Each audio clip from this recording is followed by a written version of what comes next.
আপনি যদি অন্য মানুষ কিভাবে সুখী হতে পারে, তারা কিভাবে ভালোভাবে থাকতে পারে, এটা নিয়ে টেনশন করেন, আপনার হ্যাপিনেস নিয়ে এটার দায়িত্ব নিবে কে?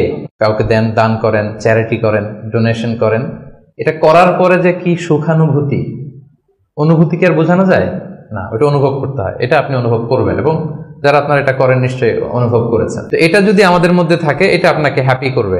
চিন্তা করেন, ইসলামের বিধানগুলো, ইসলামের বাতলে দেওয়া যে জীবন দর্শন কত সুন্দর, মানে পুরো সমাজের সবাই যেন আমরা হ্যাপি থাকতে পারি, এরকম একটা সিস্টেম, তাই না? অন্যরা হ্যাপি আমি করতে যাচ্ছি, আমি হ্যাপি হয়ে যাচ্ছি। এবং সহিহ মুসলিমের একটা হাদিস এখানে আমি উল্লেখ করতে চাই, লম্বা হাদিস, শেষের অংশটা, টেক্সটটা হচ্ছে এরকম যে আল্লাহু ফি আউনিল আবিদি মা দামাল মা কানাল আবদু ফি আউনি আখি।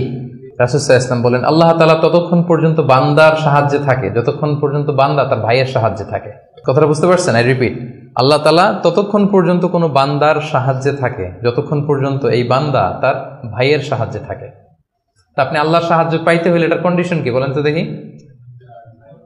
আপনার ভাইকে হেল্প করা, তাকে হেল্প করেন, তার একটু উপকার করেন, আল্লাহ তাআলার পক্ষ থেকে নুসরাত, সাহায্য, এটা নেমে আসবে। সুবহানাল্লাহ।